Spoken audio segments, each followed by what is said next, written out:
probably the strangers who came to meet Abraham in the desert at Mamre, had swords in their sheaths, and they could have been killers if it came to a conflict, one tribe against another.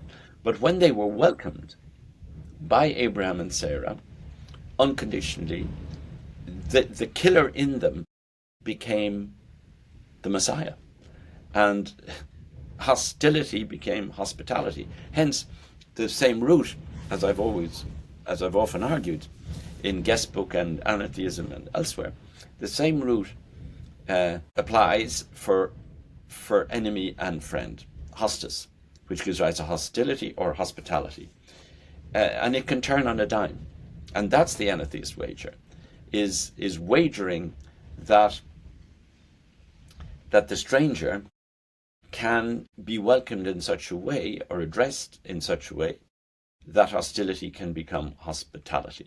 But that's a very difficult process. It's a process of discernment and peacemaking. We know today, look at Ukraine, look at Gaza, it's the most difficult thing in the world to make peace amongst enemies. But you just keep going on. And the anatheist wager, as Mary Robinson, the UN Commission of Human Rights, put it, means that we are prisoners of hope. Hope isn't easy. Hope is hard. But we're prisoners of hope. We can't let go of it. What is an atheistic view of, for example, like real world problems like immigration and immigration itself? Yeah. Yeah, well, it's a problem that faces us every day here in the West, but not only in the West. I'm speaking from Ireland. It's a huge problem. There aren't enough houses.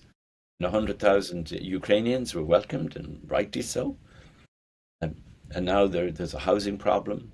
There's a social security problem. This is faced by most countries in Western Europe at the moment.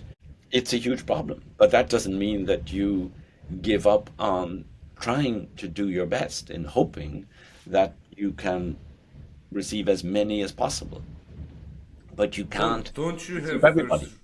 Don't you have responsibility for your family or your country first? Of course you do. Of course you do. Yeah, and that's why Dorothy Day or anybody standing at that hospitality house where there's a knock at the door has to discern anatheistically whether the person at the door, if admitted, could be the murderer or the potential murderer of the woman who's been hosted and welcomed earlier that day because of domestic abuse.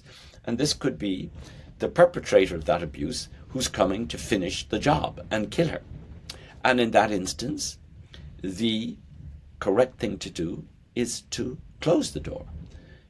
Kant had an argument that you can never lie.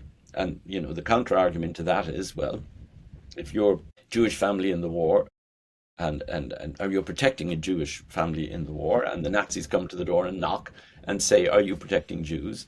You don't say, oh, well, Kant says I have to tell the truth. Yes, I'm protecting Jews. In you go, shoot them, take them to Auschwitz, whatever. No, you tell a lie, but you tell a lie hospitably, anatheistically, lovingly. And that's difficult. Anatheism isn't easy. That's why it's a wager. It's not a certainty. It's not a given. It's not even probably a probability. It's about possibility.